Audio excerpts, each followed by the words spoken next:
ఈరోజు తెలుసుకునే విషయం మన రక్త ప్రసరణ వ్యవస్థ. ఇది రక్త ప్రసరణ వ్యవస్థ పార్ట్ 1. రక్త ప్రసరణ వ్యవస్థ. రక్త ప్రసరణ వ్యవస్థలో గుండె, రక్తనాళాలు, రక్తం ఉంటాయి.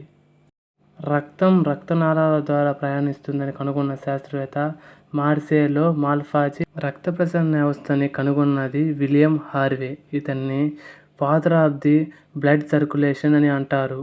హార్వే అనే శాస్త్రవేత్త 1578లో జన్మించాడు. 1657లో మరణించాడు. రక్త ప్రసరణ వ్యవస్థ రెండు రకాలు. రక్త ప్రసరణ వ్యవస్థ రెండు రకాలు. ఒకటి సంవృత రక్త ప్రసరణ వ్యవస్థ లేదా బంధత రక్త ప్రసరణ వ్యవస్థ అని అంటారు. దీనిని క్లోజ్డ్ బ్లడ్ సర్క్యులేషన్ అంటారు. రక్తం అనేది ఒక వలయంలో ప్రయాణిస్తే దానిని సంవృత రక్త ప్రసరణ వ్యవస్థ అని అంటారు. ఎగ్జాంపుల్ మానవుడు, చేపలు, వానపాము. 2. విస్తృత రక్త ప్రసరణ వ్యవస్థ. దీన్ని స్వేచ్ఛ రక్త ప్రసరణ వ్యవస్థ అని కూడా అంటారు. ఎగ్జాంపుల్ రక్తం అనేది ఒక వలయంలో కాకుండా స్వేచ్ఛగా ప్రయాణిస్తే దానిని స్వేచ్ఛ రక్త ప్రసరణ వ్యవస్థ అని అంటారు. ఎగ్జాంపుల్ కీటకాలు, బొద్దింక, ఆర్త్రోపోడ, నత్తలు. రక్తం అనేది ప్రయాణించే విధానం బట్టి రెండు రకాలుగా విభజిస్తారు. ఒకటి ఏకవలయ రక్త ప్రసరణ వ్యవస్థ, ద్వివలయ రక్త ప్రసరణ వ్యవస్థ. ఏకవలయ అంటే రక్తం అనేది ఒక వలయంలో ప్రయాణిస్తే ఏకవలయ రక్త ప్రసరణ వ్యవస్థ అని అంటారు. ఎగ్జాంపుల్ దీనికి చేపలు. ఎగ్జాంపుల్ ద్వివలయ రక్త ప్రసరణ వ్యవస్థ. ద్వివలయ రక్త ప్రసరణ అనేది రక్తం అనేది రెండు వలయాల్లో ప్రయాణించడం. ఉదాహరణకు ఉభయచర్మ జీవులు, సరీసృపాలు, పక్షులు, క్షీరదాలు. రక్త ప్రసరణ వ్యవస్థని 3 భాగాలు విభజిస్తారు. 1 రక్తం, 2 రక్తనాళాలు, 3 హృదయం. రక్తం.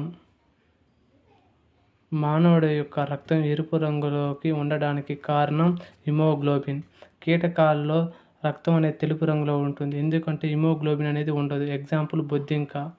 దోమ రక్తాన్ని పీల్చుకునేటప్పుడు రక్తం గడ్డకట్టకుండా ఉండడానికి ఇమోలైసిన్ని విడుదల చేస్తుంది. రక్తంలో 2 భాగాలు ఉంటాయి. ఒకటి ప్లాజ్మా, రక్త కణాలు.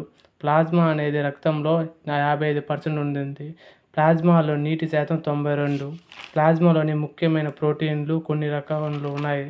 ఒకటి ఆల్బుమిన్, గ్లోబులిన్, ఫైబ్రినోజిన్.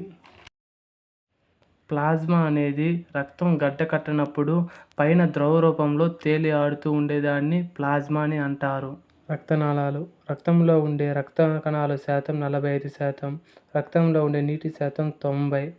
రక్త కణాలు రుచికి ఉప్పుగా ఉంటాయి.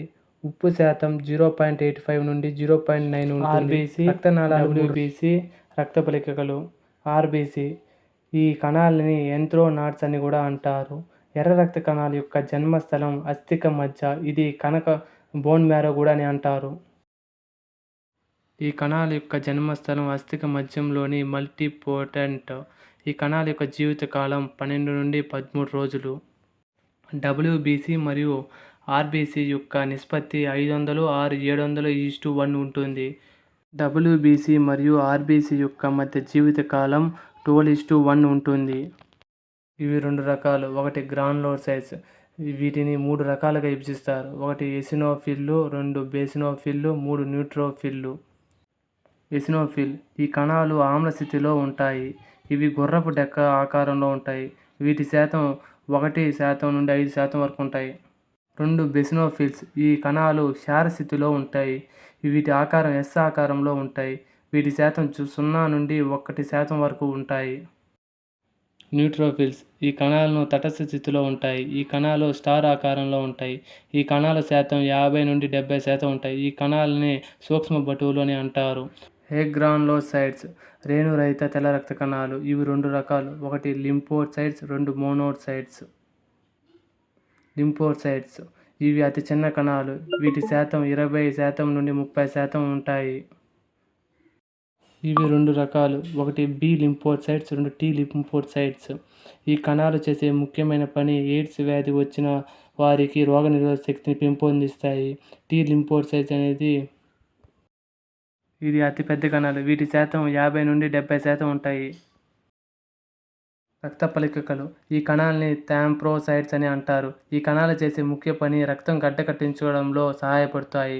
ఈ కణాల యొక్క జన్మస్థలం అస్థిక మజ్జంలోని యోగాకారియోసైట్స్లో ఉంటుంది. రక్తం గడ్డకట్టడానికి తోడ్పడే మూలకం K విటమిన్, Q విటమిన్. రక్తం గడ్డకట్టడానికి తోడ్పడే మూలకం కాల్షియం.